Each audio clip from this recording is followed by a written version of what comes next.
ஸ்ரீ குருபியோ நமக. சொல்லும் பொருளும் என நடமாடும் துணைவருடன் புல்லும் பரிமள பூங்கொடியே நின் புதுமலர்த்தாள் அல்லும் பகலும் தொழும் அவர்க்கே அழியா அரசும் செல்லும் தவநெறியும் சிவலோகமும் சித்திக்குமே. எல்லோருக்கும் இனிய காலை வணக்கம். முதற்கண் இங்கே வருகை தரக்கூடிய மதிப்பிற்குரிய நேருல் ஸ்ரீ சாஸ்தா சுவாமிகளுக்கு எங்களின் மனமார்ந்த நமஸ்காரங்கள். அவரின் அருள் ஒளி எந்நேரமும் நம்மை வழி நடத்தி காக்கட்டும். இந்த மகத்தான வாய்ப்பை அளித்த இனிய குடும்ப நண்பர் திரு பாண்டியன் அவர்களுக்கு நன்றி. மகா திரிபுர சுந்தரியின் அளவற்ற அருளை நினைப்பதில்தான் என்ன ஆனந்தம். இந்த தருணத்தை தர்ம ரக்ஷண சமிதி அளித்தமைக்காக எங்களது நன்றியை தெரிவித்துக் கொள்கிறோம். A subject which is very close to our heart. Abirami அந்தாதியின் கதை. அபிராமி அந்தாதி என்பது அம்மன் அபிராமி அவர்களை புகழ்ந்து எழுதப்பட்ட 100 பாடல்களின் தொகுப்பு. அந்தாதி என்பது ஒரு சிறப்பு கவிதை வடிவம், one form of poetry. ஒரு பாடலின் கடைசி சொல் அடுத்த பாடலின் முதல் சொல்லாக வருகிறது. அந்தம், கடைசி, எண்ட், ஆதி, பிகினிங், தொடக்கம். பல கவிஞர்கள் அந்தாதி பாடல்கள் எழுதியுள்ளார்கள். காரைக்கால் அம்மையார் கேள்விப்பட்டிருப்பீர்கள் என்று நினைக்கிறேன். இயற்றிய அற்புத திருவந்தாதி 5ஆம் நூற்றாண்டில் எழுதப்பட்டது. அதுதான் தமிழ் இலக்கியத்தில் எழுதிய முதல் அந்தாதி. கம்பர் இயற்றிய அழகர் அந்தாதி மற்றும் சரஸ்வதி அந்தாதி, ஆழ்வார்கள் இயற்றிய அந்தாதி என்று அந்தாதிகள் பல எழுதப்பட்டன. ஆனால் அவற்றில் மிகவும் பிரபலமானது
நண்பர்களே, நாம் இப்போ ஒரு ரோட் ட்ரிப் போகலாமா? ஈஸியா வழியாக பாண்டிச்சேரி தாண்டி சிதம்பரம் தாண்டி திருக்கடையூர் செல்ல போகிறோம். திருக்கடையூர் பற்றி தெரிந்திருக்கும் உங்களுக்கு. அந்த பிரசித்தி பெற்ற ஒரு சிவன் கோயில் இருக்கு. அம்மன் வந்து அபிராமி, சிவன் பெயர் அமிர்தகண்டேஸ்வரர். இங்குதான் சஷ்வேத பூர்த்தி சதாபிஷேகம் நிகழ்த்தும் புனித ஸ்தலம். ஏன் தெரியுமா? இந்த ஸ்தலம் ஆயுளை கொடுக்கும். இங்கேதான் சிவபெருமான் மார்க்கண்டேயரை யமனிடம் காப்பாற்றிய ஸ்தலம். அவருக்கு கால சம்ஹார மூர்த்தி என்றும் பெயர் சிவனுக்கு. இதோ திருக்கடையூர் வந்துவிட்டோம். உயரிய கோபுரம் தெரிகிறதா? மனக்கண்ணில் பாருங்கள். திருக்கடையூருக்கு நிறைய சிறப்புகள் உண்டு. ஆனால் அதை பற்றி இன்று எல்லாத்தையும் பேச முடியாது. ஒரு சிறப்பை பற்றி தான் நாம் தெரிந்து கொள்ள போகிறோம். இப்ப ஒரு டைம் டிராவல் பண்ண போறோம். ஒரு 350 ஆண்டுகள் பின்னோக்கி செல்லலாமா? டைம் டிராவல் ரெடியா? சுப்பிரமணிய ஐயர் என்று ஒருவர் இருந்தார். அவர் கோயிலில் பஞ்சாங்கம் வாசிப்பவர். எல்லோரும் அவர்கிட்ட இன்று நல்ல நாளா, இன்று என்ன நட்சத்திரம், இன்று என்ன திதி, என் பையனுக்கு இன்னைக்கு வித்யாரம்பம் பண்ணலாமா என்று அன்றாடம் கேட்கும் கேள்விகள் அவரிடம். இறைவன் ஒரு சிலரை மட்டும்தான் அவர் மகிமையை உணர்த்த எடுத்துக்காட்ட பூமிக்கு அனுப்புவார். அப்படிப்பட்ட ஒரு சோசன் சோல் தான் சுப்பிரமணிய ஐயர். இவர் ஒரு அம்பாள் உபாசகர். ஸ்ரீவித்யா உபாசனையில் தேர்ந்தவர். அவர் மட்டுமல்ல, அவர் குடும்பத்தாரும் பெரிய அம்பாள் பக்தர்கள். அம்பாள் யார் என்று சொன்னேன்? அபிராமி. ஸ்ரீவித்யா உபாசனை என்பது அம்பாளை மந்திரம், யந்திரம், தந்திரம் முறைப்படி வணங்குவது. இவரின் பக்தி கொஞ்சம் வித்தியாசமானது. அவர் ஒரு சராசரி பக்தன் அல்ல. எங்கும் அம்பாளை காணுவார். ஊரில் சில பெண்டிரை பார்த்தால் அப்படியே காலில் விழுந்து நமஸ்கரிப்பார். அவர்கள் முகத்தில் அம்பாளின் தேஜஸை பார்க்கிறார் போலும். அவர் அபிராமி மேல் வைத்திருந்த அன்பை மக்கள் புரிந்து கொள்ளவே இல்லை. அவரை ஒரு மனநலம் குன்றியவர் என்று ஒதுக்குவார்கள். பார்க்கும் இடமெல்லாம் அம்பிகை, எதை பார்த்தாலும் அம்பாள், அனைத்தும் அவளே. இதை வர்ணிக்கிற ஒரு சரணத்தை இப்போது கேட்கலாமா? பார்க்கும் திசைதோறும் பாசாங்குசமம், அந்தாதியில் 85வது பாடல். பார்க்கும் திசைதோறும் பாசாங்குசமம், பனிச்சிறை வள்ளார்க்கும் புதுமலரை கரும்பும் என்னெல்லாம் தீர்க்கும் திரிபுரையாள் திருமேனியும் சிற்றிடையும் குங்குமமுலையும் முலைமேல் முத்துமாலையுமே.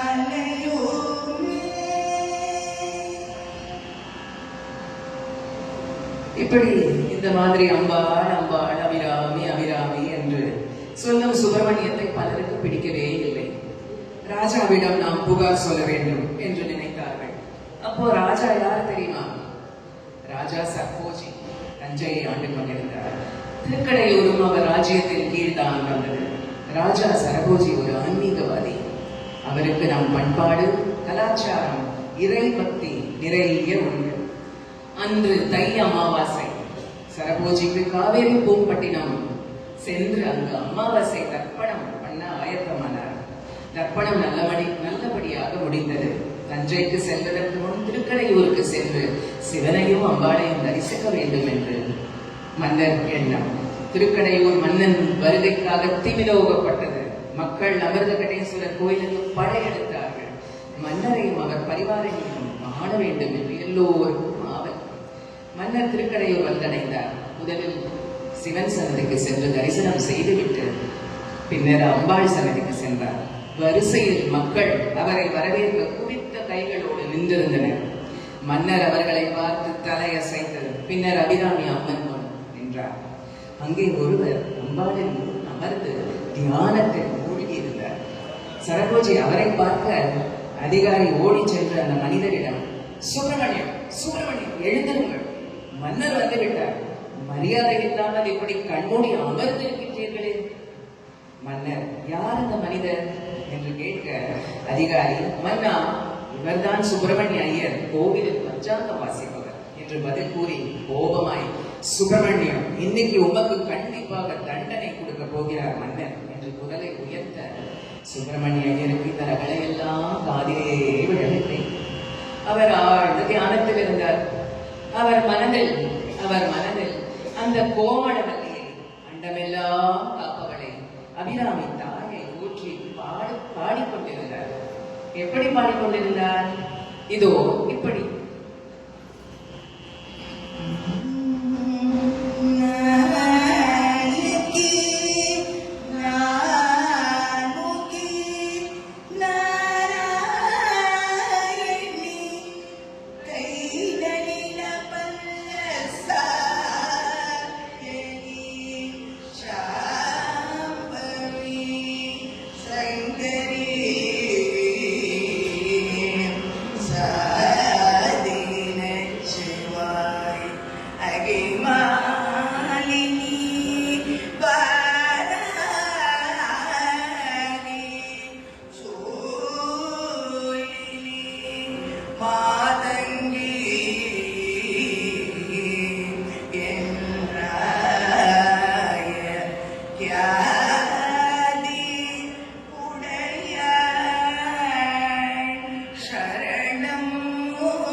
இவன் எப்போதும் எப்படித்தான் மன்னா, புத்தி பேதலிச்சு விட்டது.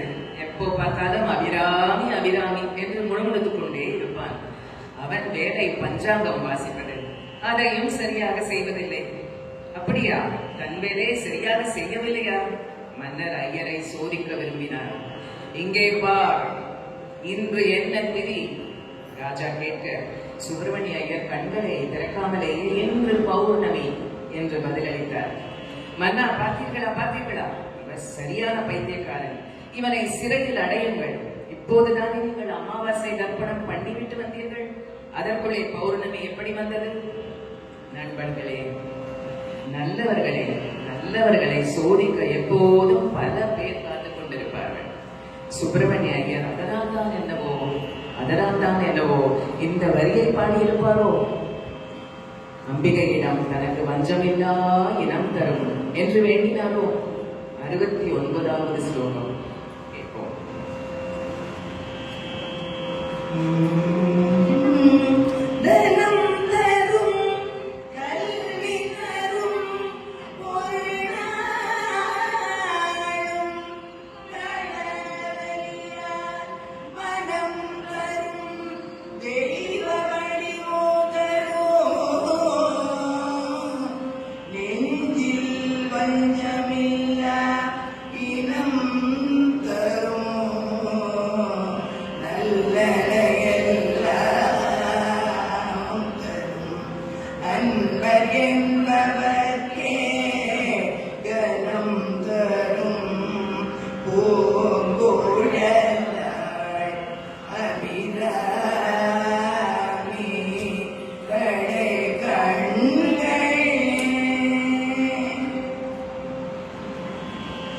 தனம் தரும் கல்வி தரும் இந்த பாடலை நீங்கள் நிறைய முறை கேட்டிருப்பீர்கள் இல்லையா? இந்த 69வது பாடல் தான் அபிராமி அந்தாதியிலேயே மிக முக்கியமான ஒரு பாடல். சில சமயம் நமக்கு முழு பாராயணம் பண்ண நேரம் இல்லை என்றால் இந்த தனம் தரும் கல்வி தரும் சரணத்தை பாடினாலேயே முழு பலனையும் பெறலாம். அம்பாளின் ஒரு கடைக்கண் பார்வை கிடைத்தாலே எல்லா நன்மைகளும் நம் வாழ்வில் வந்தடையும் என்று ஐயமில்லை. கதைக்கு மறுபடியும் செல்லலாமா? ராஜா சரபோஜி பயங்கர கோபம் கொண்டார். தன்கிட்டே ஒருவர் பொய் சொல்வதா? இன்றிரவு முழு நிலவு வரவில்லை என்றால் சுப்பிரமணிய ஐயருக்கு தண்டனை நிச்சயம் என்று இடி முழங்க ஆணையிட்டு தஞ்சைக்கு தன் பரிவாரங்களோடு சென்றார். மன்னர் சென்றவுடன் அனைவரும் சுப்பிரமணிய ஐயரை சூழ்ந்து கொண்டு, ஏன் பௌர்ணமி என்று சொன்னீர்கள்? அமாவாசை என்று தெரியாதா? மன்னர் நிச்சயம் உங்களை சிறையில் அடைக்கப் போகிறார் என்று சொன்னபோதுதான் சுப்பிரமணிய ஐயருக்கு தான் செய்த பெரிய தவறை உணர்ந்தார். சாப்த வழிபாட்டில், அம்பாள் வழிபாட்டில், சாப்த வழிபாட்டில் தெய்வத்தை மனிதர்கள் மட்டும் வணங்க வரமாட்டார்கள். நவக்கோள்களும் நட்சத்திரங்களும் ஏன் திதிகளும் கூட அம்பிகையை வணங்க வருவார்கள். திதிகளை பற்றி உங்களுக்கு தெரியுமா? 15 திதிகள். ஏகாதசி, துவாதசி, திரையோதசி, ஏன் பௌர்ணமி கூட ஒரு திதிதான். ராஜா சரபோஜி என்ன திதி என்று கேட்டபோது சுப்பிரமணிய ஐயரின் மனக்கண்ணில் பௌர்ணமி என்று அம்பாளை வணங்கிக் கொண்டிருந்தார். அம்பாளின் வெளி நின்ற திருமேனியை பார்த்து சுப்பிரமணிய ஐயரின் நெஞ்சம் சந்தோஷத்தில் தைத்தது, ஆனந்த வெள்ளத்தில் மூழ்கடித்தது. 19வது பாட்டை கேட்போம் இப்பொழுது.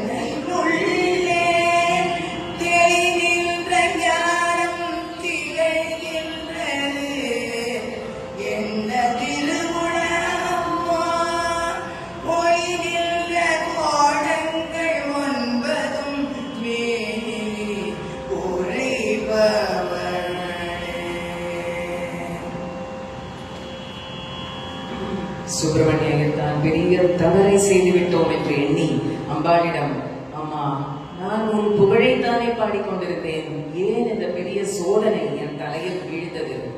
ஏன் இந்த பெரிய சோதனை வந்தது? எப்படி இருந்தாலும் நீ என்னை காப்பாற்றி விடுவாய், அந்த நம்பிக்கை என்னிடம் இருக்கிறது. அன்பு பக்தர்களே, ஒருவருக்கு இறைவன் மீது முழு நம்பிக்கை இருந்தால் அற்புதங்கள் காணாக நிகழும். பிரார்த்தனை செய்யும் போது இறைவன் என் வேண்டுதலை நிறைவேற்றுவாரா என்று ஒரு அணு அளவு கூட சந்தேகம் இருக்கக்கூடாது. இப்போது நீங்கள் கேட்க போகும் பாடல் 25வது பாடல். இதை முழு பக்தியுடன் நம்பிக்கையுடன் பாடினால் இறைவன் உங்கள் செயலை நிச்சயமாக வெற்றியாக்குவார்.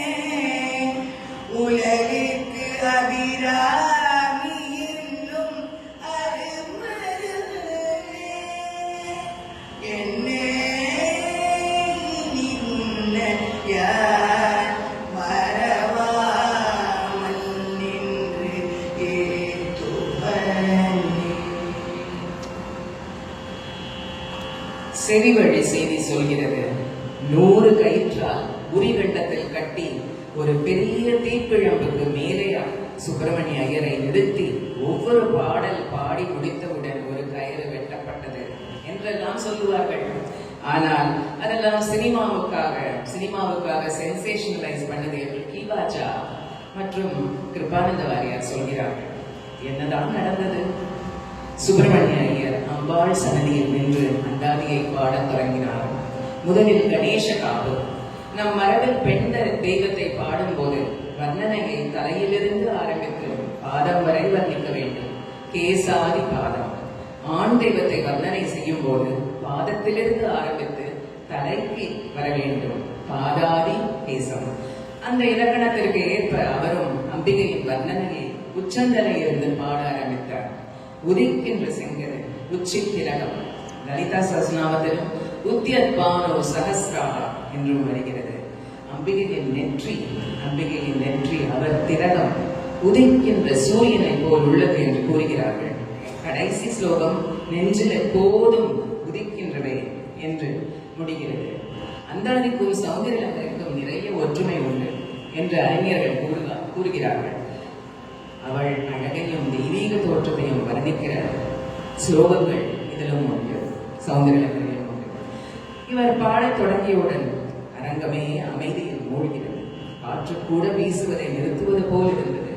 ஒவ்வொரு சொல்லும் அங்கு இருந்தோரின் உள்ளங்களை எல்லாம் பக்தியால் ஆச்சரியத்தால் நிரப்பியது. தேவியே தாமாக வந்து ஒவ்வொரு அடியிலும் தன் அருளை பின்னியது போல் இருந்தது. இப்போது கணேச காப்பு முதற் பாடல் மற்றும் கடைசி 100வது பாடலை கேட்போம்.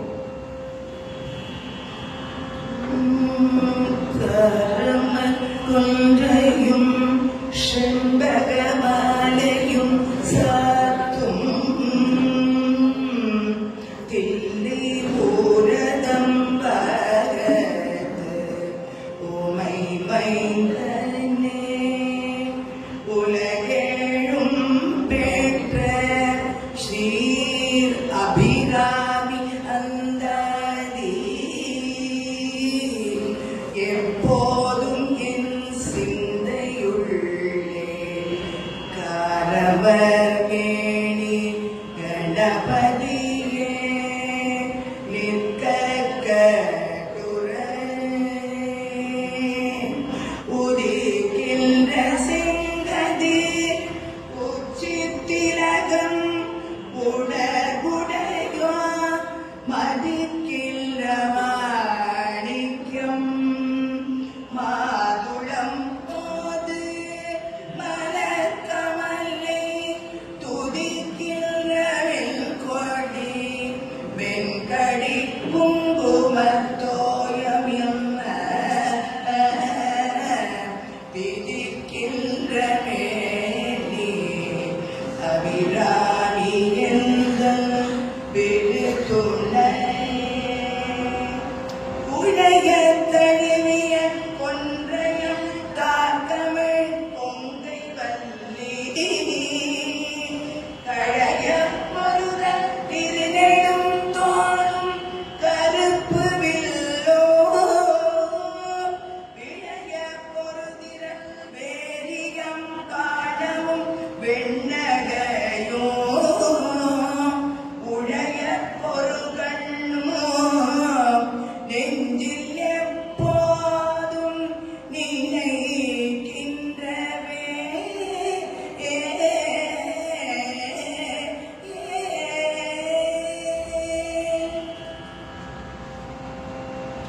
அபிராமி அந்தாதியில் உள்ள அனைத்து பாடல்களும் அன்னையை புகழ்வதற்கே அர்ப்பணிக்கப்பட்டன. சுப்பிரமணிய ஐயர் நிலைமையில் ஒரு சாதாரண மனிதர் இருந்தால் என்ன ஆயிருக்கும்? கோபம், வருத்தம் அல்லது ஏதேனும் எதிர்மறையான உணர்வுகள் எதுவுமே இங்கு காணவே முடியாது. இதுவே அந்த கவிஞரின் மகத்துவத்தையும் தாயின் மீது கொண்டிருந்த அவரது அளவற்ற அன்பும் பக்தியும் வெளிப்படுத்துகிறது.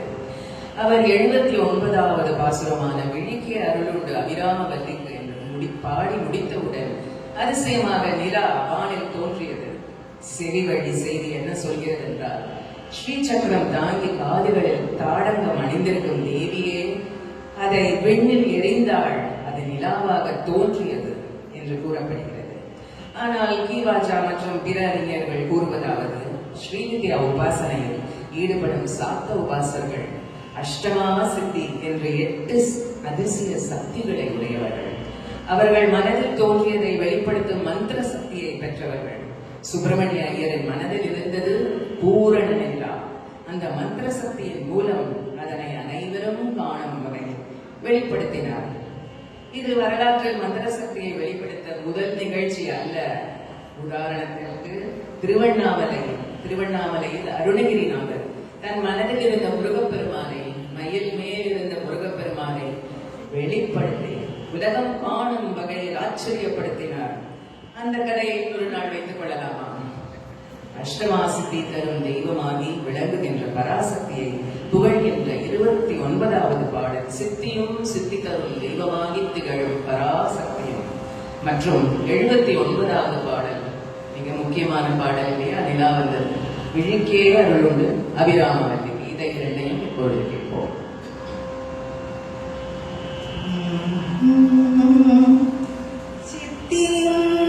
சித்திதரும் தெய்வமாகி திகழும் பராசக்தியும் சக்தி தழைக்கும் சிவமும் தவமுயல்வ முத்தியும் முத்திக்கு வித்தும் வித்தாகி முளைத்தெழுந்த புத்தியும் புத்தியின் உள்ளே புறக்கும் புறத்தையன்றே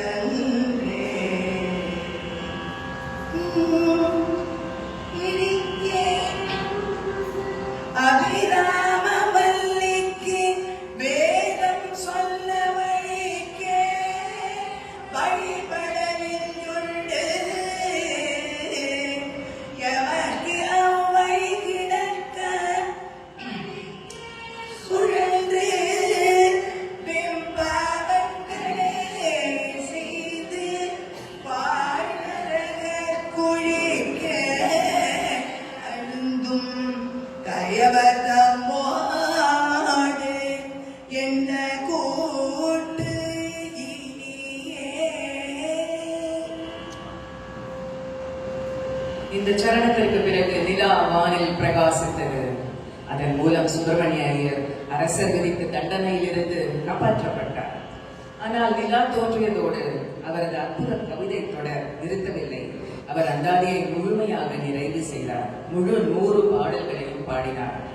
பின்னர் நூல் பயன் என அழைக்கப்படும் 101வது பாடலையும் பாடினார். இது இந்த தெய்வீக கவிதை தொகுப்பின் முழு நன்மையையும் சுருக்கமாக சொல்வதாகும். அபிராமி அந்தாதி ஆயிரக்கணக்கான ஆண்டுகளுக்கு முன்பு இயற்றப்பட்ட சில காவியங்களைப் போல் பண்டையதல்ல. அது அந்த மாபெரும் காவியங்களில் பல சமயம் 10,000 முதல் 20,000 வரையிலான பாடல்கள் அடங்கி இருக்கும். ஆனால் காலப்போக்கில் மக்கள் சற்றே குறுகிய, எளிதில் புரியக்கூடிய இலக்கியங்களை, பக்தி பாடல்களை விரும்பத் தொடங்கினார். அதனால் தான் சிற்றிலக்கியம், சுருக்கமான கவிதை வடிவம் தோன்றியது. அந்தாதி அதற்கு ஒரு சிறந்த எடுத்துக்காட்டு. இசையுடன் கூடிய பக்தி நிறைந்த 100 பாடல்களின் தொகுப்பு. மிகுந்த மகத்துவம் அடைந்தவர்கள் அனைவரும் உள்ளார்ந்த நிலையில் அம்பாள் உபாசகர்களே. தெய்வீக தாயின் பக்தர்கள் ஆதிசங்கரர், காளிதாசர், சுவாமி விவேகானந்தர், பாரதியார், ஏன் கண்ணதாசன் கூட, இவர்கள் அனைவரும் அம்பாள் உபாசகர்கள். தங்கள் சிந்தனை, சொல், செயல் அனைத்திலும் அவளுக்கே அர்ப்பணித்தவர்கள். சில பேரை பார்த்தாலோ, சில பேர்கிட்ட பேசினாலோ நம் மனம் அவர் பால் அப்படியே வசியம் அடைந்து விடுகிறது. அவர் சொன்ன வார்த்தை அப்படியே கேட்டுக்கொண்டே இருக்க வேண்டும் என்று இருக்கிறது இல்லையா? அப்படி அந்தாதியில் ஒரு 59வது பாட்டு ஒன்றாய் அரும்பி பலவாய் பிரிந்து அதை தினமும் பாராயணம் செய்தால் உங்களுக்கு அந்த தெய்வீக அருளும் கிட்டும் என்று சந்தேகமே இல்லை.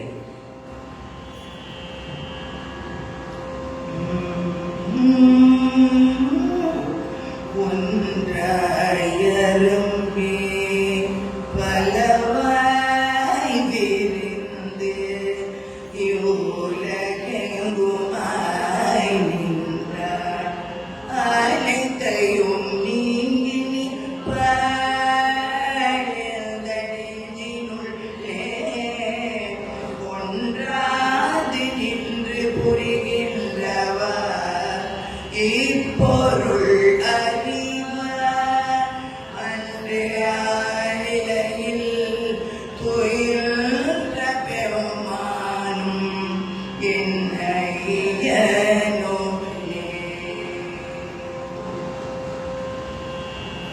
இந்தியாவின் பல நகரங்களும் ஊர்களும் அன்னையின் பெயர்களையே தாங்குகின்றன. தெரியுமா உங்களுக்கு? சென்னை என்ற பெயர் எந்த அம்பாளின் பெயர்? சென்னம்மாவில் இருந்து வந்ததாக கூறப்படுகிறது. ஷியாமளா ஷிம்லாவாக மாறியது. சண்டிகர் சண்டியா. கால்கா என்ற ஒரு ஊர் இருக்கிறது. காலிகா அம்பாள் பெயர். மங்களூரு மங்களாதேவி அம்பாள் பெயர். பாட்னா பரிபட்டன் தேவி, சோட்டி பட்டன் தேவி அவர்கள் பெயர்களிலிருந்து தோன்றிய ஊர்கள் சில. இதோ தேவியின் பல்வேறு பெயர்களை அழகாக ஒன்றிணைக்கும் ஒரு சரணத்தை கேட்போமா? பைரவி, பஞ்சமி, பாசாங்குசு.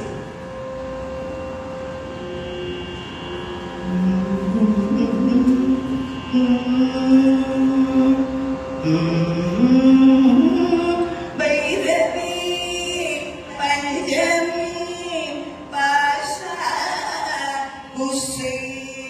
பஞ்சபாணி, பஞ்சமுயிரவி, ஒள்ளும் உயர் சண்டி, காணி, ஒளிரும் கல்லா, பைரவி, மண்டலி, மாலினி, சோலி, பாராகின்றேன் ஷைரவி, நான் மறைசே திருநாமங்கள் சேப்புவரே.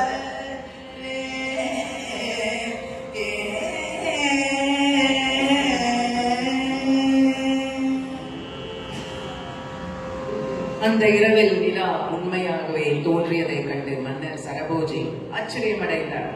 சுப்பிரமணிய ஐயர் ஒரு சாதாரண மனிதர் அல்ல. உயர்ந்த ஆத்மா என்று அவர் உணர்ந்தார். அவருக்கு அபிராமி பட்டர் என்ற பட்டத்தை அருளினார். சில மாதங்கள் கழித்து கடவுர், ஆக்கூர், நல்லாடை, திருவிடைக்கழி, திருச்செம்பொன்பள்ளி ஆகிய இடங்களில் உள்ள நிலங்களை அபிராமி பட்டருக்கு பரிசாக அளித்தார். அந்த அருட்கொடையை சான்றாக சொல்லும் செப்பேடு இன்றும் நிலவுகிறது. அது அவருடைய பக்திக்கு தந்த அரசின் அங்கீகாரத்திற்கு சாட்சியாக நிற்கிறது. 95வது சரணம் மற்றும் நூல் பயனை கேட்போம்.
அங்குஷம் பாசா குசமும் கரும்பும் அங்கை சேட்டாளி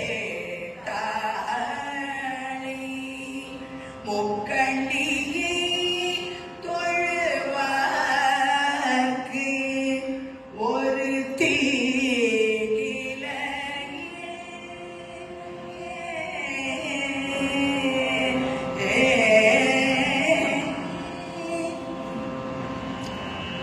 ஒன்றே வருகினும் தீதே விளைகினும் நான் அறிவது ஒன்றேயும் இல்லை, உனக்கே வரம் அன்றே உனது என்று அழைத்து விட்டேன். நல்லது வந்தாலும் சோதனை வந்தாலும் அவள் வழி நடத்துவாள்.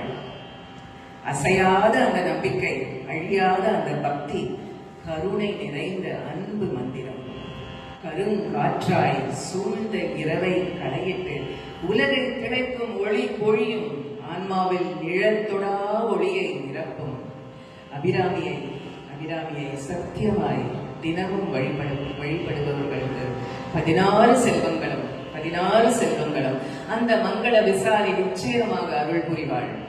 அபிராமி பட்டர் என்று அபிராமி பதிகத்தில் இருந்து ஒரு பாடல்.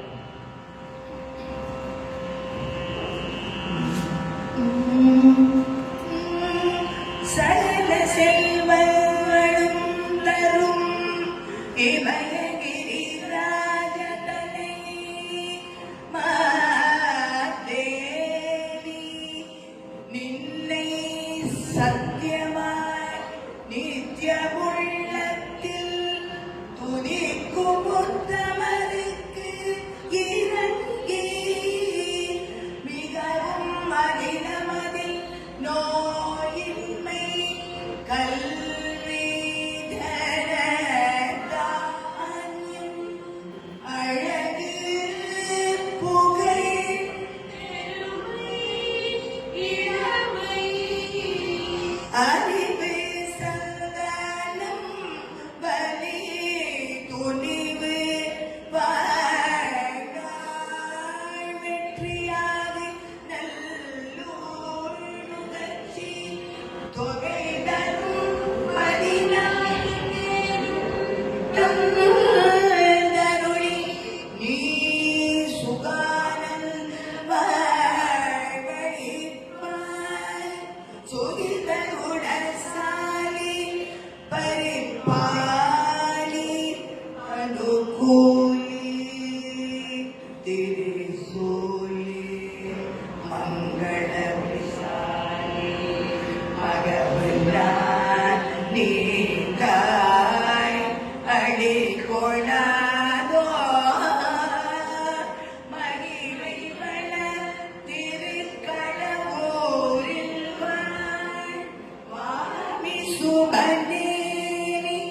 புகழாமி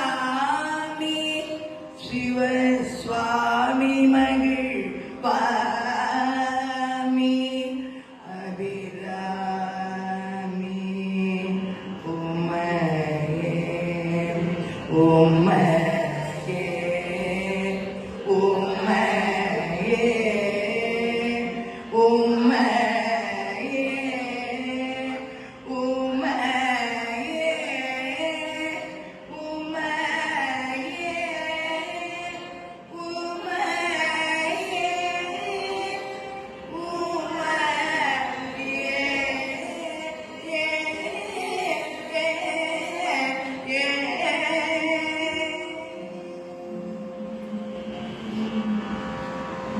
இன்றைய கதை கச்சேரியை தேவியை புகழ்கின்ற ஸ்ரீ முத்துசாமி தீட்சிதர் இயற்றிய கடைசி கமலாம்பா நவாபரணத்தின் அர்ப்பணிப்புடன் நிறைவு செய்ய விரும்புகிறோம்.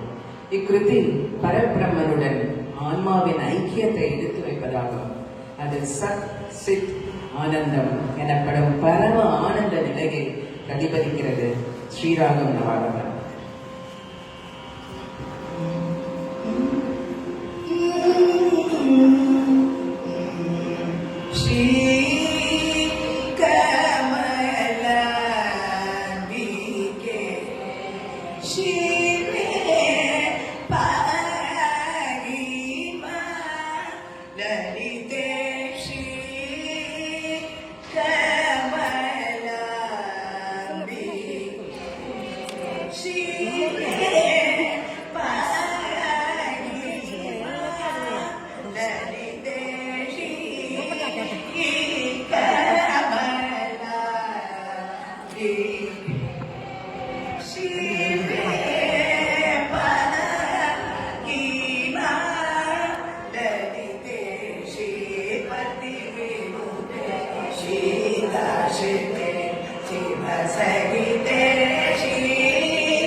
त्रिपुर सुंदर शाकंभरी साधोदरी चंद्रकला शंकरी शंकर गुरु भगवत शंकरी एकाचरी मुबने ईश्वरीय ऋषि करि सुभकरि श्रीमा त्रिपुर सुंदरी श्री कमलांबिके शिवे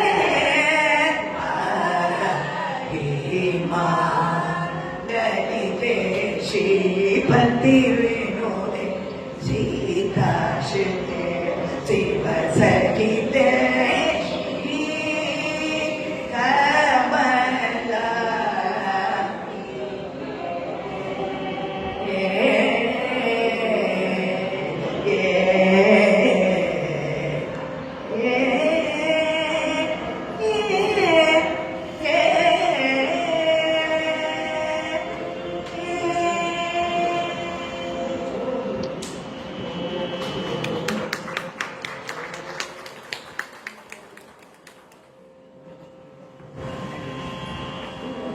கதை சில பேருக்கு ஏற்கனவே தெரிந்திருக்கும். இருந்தாலும் அம்பாளின் மகிமையை போற்றி பாட இந்த அரிய வாய்ப்பை எங்கள் குழுவிற்கு அளித்ததற்கு கோடி கோடி நன்றிகள். முக்கண்ணியை தொழுவார்க்கு ஒரு தீங்கிலேயே. நன்றி, வணக்கம்.